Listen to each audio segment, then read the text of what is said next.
Assalamualaikum warahmatullahi wabarakatuh. Innal hamdalillah nahmaduhu wa nasta'inuhu wa nastaghfiruh wa na'udzu billahi min syururi anfusina wa min sayyiati a'malina may yahdihillahu fala mudilla lahu wa may yudlil fala hadiyalah. Asyhadu an la ilaha illallah wahdahu la syarikalah wa asyhadu anna Muhammadan abduhu wa rasuluh. Allahumma salli wa sallim ala Muhammadin wa ala alihi wa sahbihi ajma'in, amma ba'd. Ya ayyuhalladzina amanu taqullaha haqqa tuqatih wa la tamutunna illa wa antum muslimun. Ya ayyuhan nasu taqu rabbakumul ladzi khalaqakum min nafsin wahidah wa khalaqa minha zawjaha wa batha minhuma rijalan katsiran wa nisaa'a wattaqullaha alladzi tasaaluna bihi wal arham innallaha kana 'alaikum raqiba.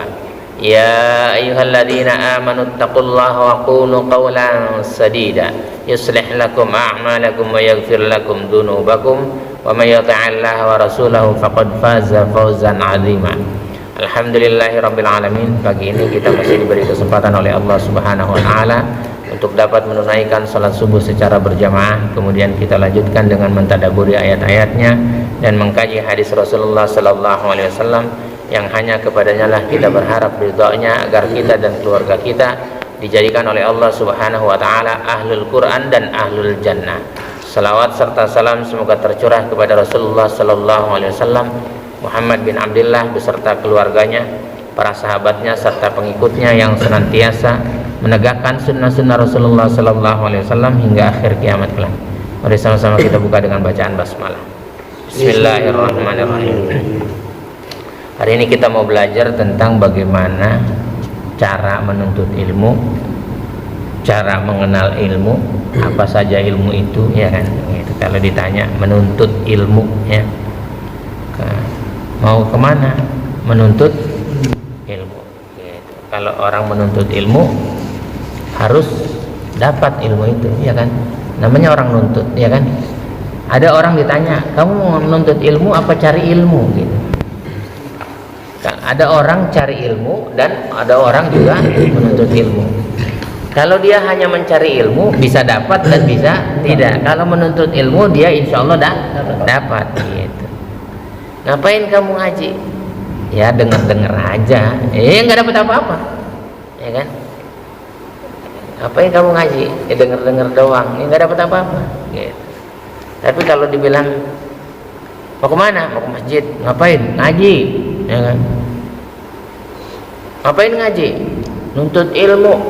Gitu. Ngapain nuntut ilmu? Supaya jadi orang benar. Makanya kalau ada orang sekolah ditanya, nuntut ilmu apa kamu cari ilmu? Kalau cari ilmu dia bisa dapat ilmu, bisa tidak. Dan kalau sudah dapat ilmu belum tentu dia benar. Tapi kalau kamu nuntut ilmu dengan benar, maka jadilah orang benar, ya. Kita buka dulu ayatnya, ya, di surat 17:36 itu, ya. Wala taqfu ma laysa laka bihi ilm innas sam'a wal basara wal fuada kullu ulaika kana anhu mas'ula. Ini larangan Allah. Pertama dari ayat ini Allah larang, dan janganlah, nggak boleh kamu ngikut, janganlah kamu mengikuti sesuatu yang tidak kamu ketahui. Nggak boleh ikut-ikutan. Makanya kalau kita mau mengikut sesuatu harus tahu ilmunya. Makanya kita belajar dulu. Mau ngapain nih kita nih? Mau ngapain coba? Mau sholat gitu. Pelajari ilmu sholat, jangan ikut-ikutan. Jadi bingung sendiri nanti, ya kan? Bingung sendiri. Maka Allah larang di ayat ini, wala taqfu ma laysa laka bi'ilm. Janganlah kamu mengikuti sesuatu yang tidak kamu ketahui. Kalau kita nggak tahu jangan ikut-ikutan. Gitu. Heri nyuntik orang, Kimin belajar nyuntik juga. Copot itunya apa namanya, jarum suntiknya, ya kan? Gitu. Kalau dokter mah nyuntik nggak kerasa sakit. Kalau Andri yang nyuntik, waduh, orang bisa kelabakan, gitu ya. Jadi jangan ya kayak gitu-gitu, nggak ngerti ilmunya tuh. Kenapa sih? Inna sam'a, karena pendengaran kita nih, Dari mana kita mendengar? Ya. Siapa yang ngomong? Gitu. Siapa yang ngomong? Gitu. Akan ditanya tuh.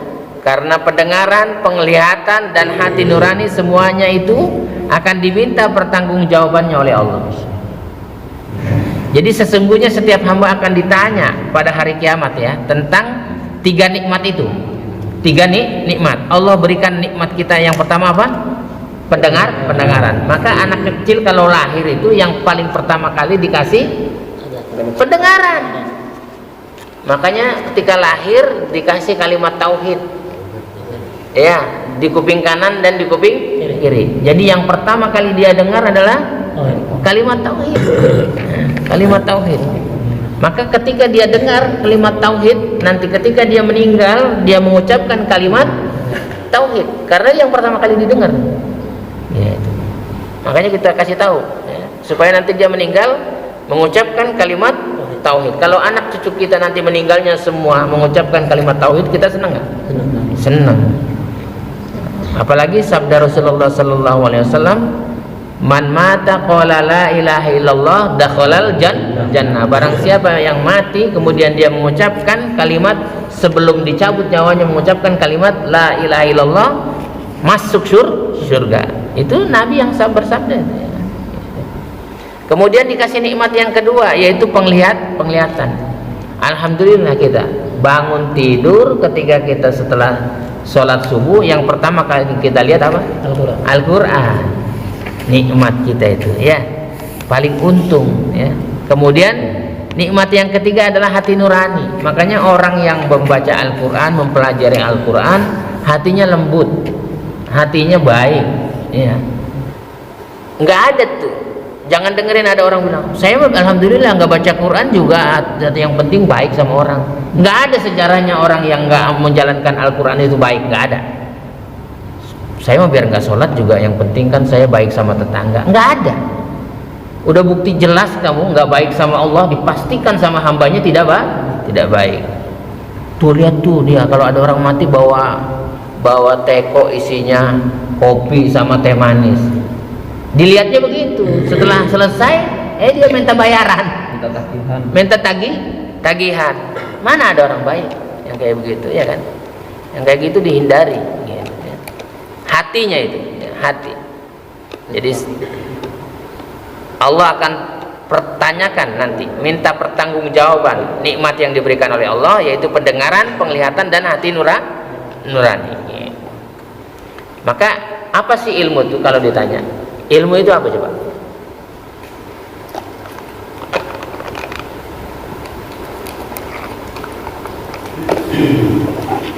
Siapa yang tahu ilmu? Ada ilmu kanuragan gitu ya, ada ilmu apa lagi?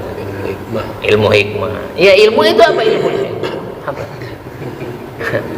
Andri belajarnya ilmu terus sih dari dulu ya.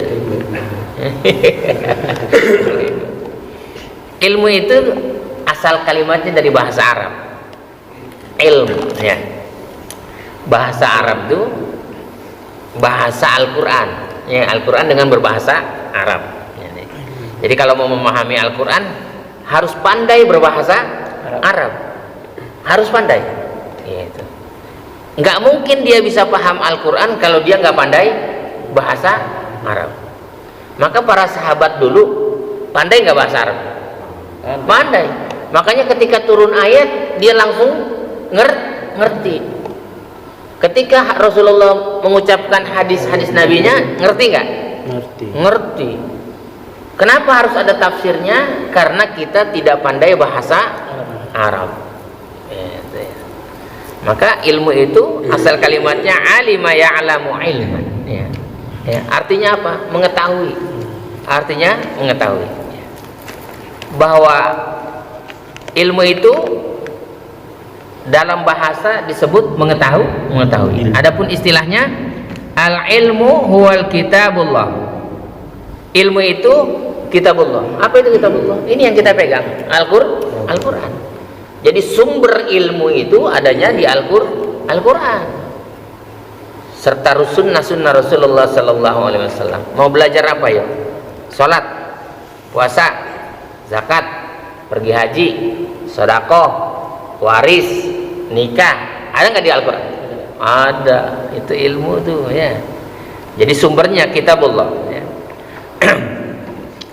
Al-ilmu, pengetahuan itu, mengetahui itu qoblal amali wal qaul. Ilmu itu sebelum amal dan perkataan. Jadi kalau kita mau berkata, kita mau beramal, harus tahu ilmunya gitu. Mau kita berinfak, harus tahu ilmunya nggak? Tahu. Kepada siapa saja kita berinfak? Kepada kedua orang tua, kemudian kepada kerabat. Kalau kita mau berzakat, kepada siapa? Fakir, miskin gitu. Jelas gitu ya. Jadi ilmu itu harus jelas ya.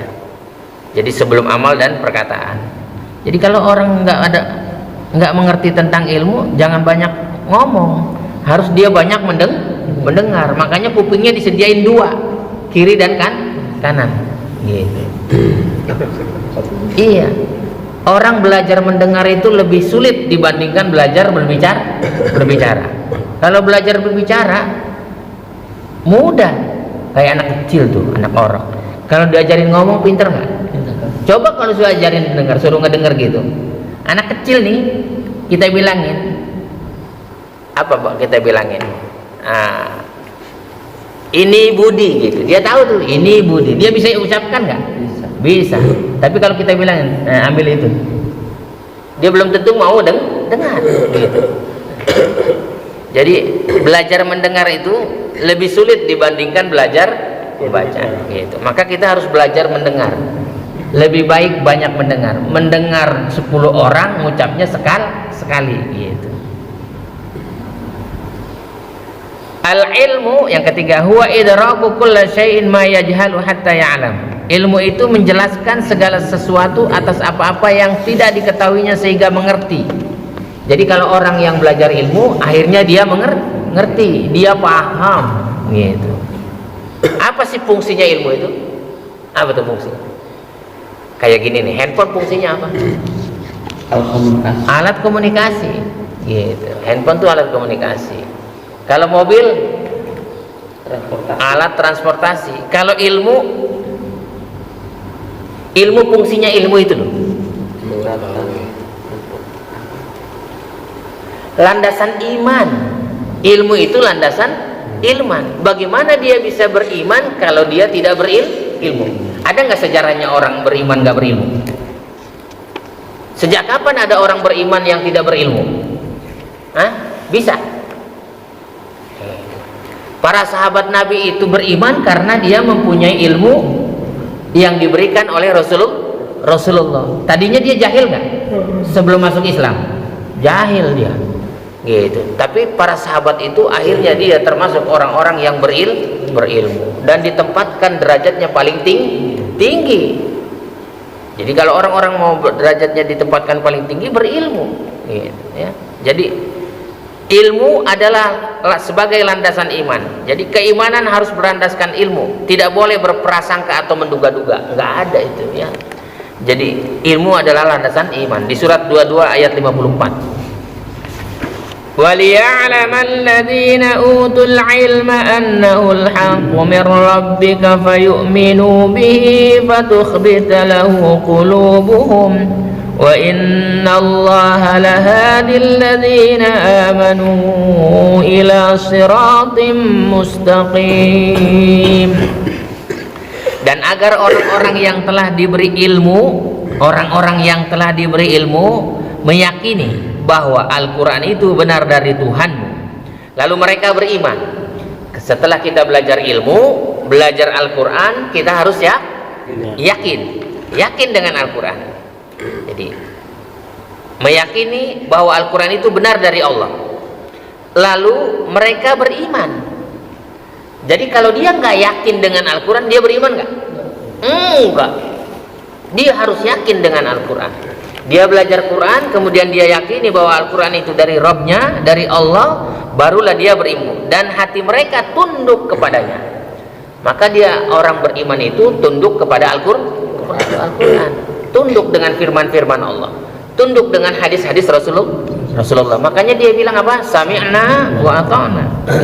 Dan sungguh Allah memberi petunjuk bagi orang-orang yang beriman kepada jalan yang lurus. Maka diberikan petunjuk oleh Allah ke jalan yang lurus orang-orang yang beriman. Jadi landasannya ilmu dulu, baru dia beriman. Gak bisa orang beriman terus gak berilmu. Gak ada. Saya ini orang beriman. Gitu. Saya ini orang beriman. Kamu iman kepada siapa? Kepada Allah. Kamu tahu dari Allah dari mana? Itu kata Pak Ustadz. Kata Pak Ustadz. Kata Pak Ustadz. Jadi landasan, jadi ilmu tuh landasan iman. Jadi harus berlandaskan dengan ilmu, ya. Nggak boleh berprasangka, ya. Jadi kalau cuma katanya gitu, ya, katanya nggak boleh. Itu di surat 10 ayat 36.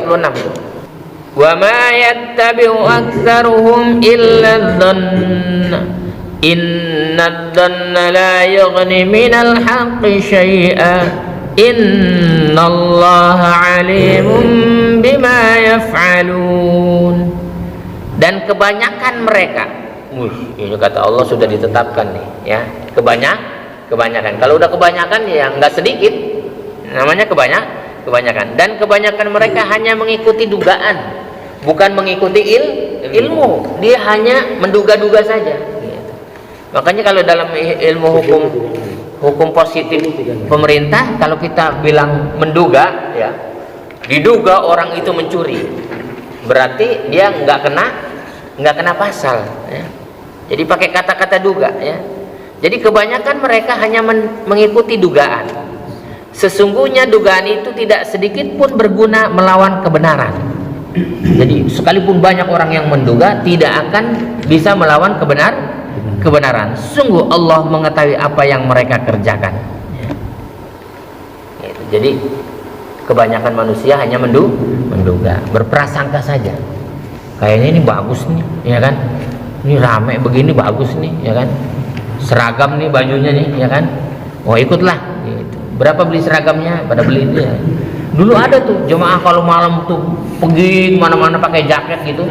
Wah itu kan, dia beli nggak dia? Dia tahu nggak? Dia pikir bagus gitu kan? Gitu. Jadi menduga-duga saja. Jadi bukan itu. Ilmu itu pelajari Al-Quran, yakini, baru dia beriman. Gitu. Kalau nggak bisa. Gitu. Kemudian Qatadah berkata, janganlah kamu mengatakan aku melihat. Kan saya melihat, ya kan? Saya lihat. Padahal kamu tidak melihat. Itu nggak boleh tuh. Ditanya, ada apa sih di sana? Orang ketabrak mobil di sana gitu. Kamu ngelihat? Katanya. Katanya gitu. Aku mendengar padahal kamu tidak mendengar. Aku tahu padahal kamu tidak tahu. Sok-sok tahu itu yang merusak bumi itu, ya. Karena sesungguhnya Allah akan menanyakan semua itu kepadamu, akan ditanya, ya kan? Sebagaimana Rasulullah sallallahu alaihi wasallam bersabda, iyyakum wadhanna fa inna dhanna akdzabul hadits. Jauhilah prasangka, karena sesungguhnya prasangka adalah pembicaraan yang paling bohong. Jadi kalau orang berprasangka, menduga, itu adalah pembicaraan yang paling bohong. Itu Nabi yang bersabda. Jadi pendusta itu kayak begitu, ya. Bi'sa matiyatur rajuli za'amu. Kendaraan seseorang yang paling jelek adalah apa yang mereka sangka. Jadi yang paling jelek kendaraannya adalah yang mereka sangka-sangka itu, ya. Kemudian yang kedua, ilmu itu adalah tadi yang pertama apa? Landasan iman, ya. Ilmu itu landasan iman. Yang kedua sebagai landasan amal. Itu surat 96 ayat 4 sampai 5. Alladzi 'allama bil qalam 'allamal insana ma lam ya'lam. Yang mengajar manusia dengan pena. Jadi kalau mau belajar harus dengan pena gitu, tulis supaya nggak lupa. 'Allamal insana ma lam ya'lam. Dia mengajarkan manusia apa yang tidak diketahuinya. Nah, jadi kita diajarin sama Allah, ya, melalui Rasulnya, dan Rasul melalui Jibril. Jibril ngajarkan kepada Rasulullah, Rasulullah ngajarkan kepada para sahabat, gitu ya. Sahabat ngajarkan kepada para tabi'in, tabi'in mengajarkan kepada tabi'in tabi'in, tabi'in tabi'in mengajarkan kepada para ulama, dan ulama mengajarkan kepada kita, gitu. Itu urutannya, gitu ya. Bahkan Rasulullah sallallahu alaihi wasallam bersabda, "Inna kadhiba alayya laisa kakadhibi ala ahadin, faman kadzdzaba alayya muta'ammidan falyatabawwa'u maq'adahu minan nar." Sesungguhnya berdusta kepadaku tidak sama dengan berdusta kepada orang lain. Barang siapa mendustakanku dengan sengaja, maka masuklah dia ke tempatnya di neraka. Jadi orang yang dusta itu ya. Dan orang-orang yang berilmu itu punya kedudukan yang tinggi ya. Itu di surat 58 ayat 11 itu ya. Yarfa'illahu itu ya. Kemudian Rasulullah sallallahu alaihi wasallam bersabda dari Umar bin Khattab, "Innallaha yarfa'u bihadzal kitabi qauman wa yad'u bihi akharin." Sesungguhnya Allah akan mengangkat kaum dan merendahkan yang lainnya dengan kitab suci ini. Jadi dengan kitab suci Al-Qur'an, Allah bisa mengangkat derajatnya dan juga bisa merendahkan orang itu. Itu ya. Maka belajarlah dari kitab suci ini ya. Kalau dia nggak belajar kitab sucinya, maka direndahkan oleh Allah ya. Jadi mudah-mudahan kita termasuk orang-orang yang diberikan oleh Allah ilmu yang bermanfaat, yang bisa menjadikan kita menjadikan orang-orang yang beriman kepadanya ya.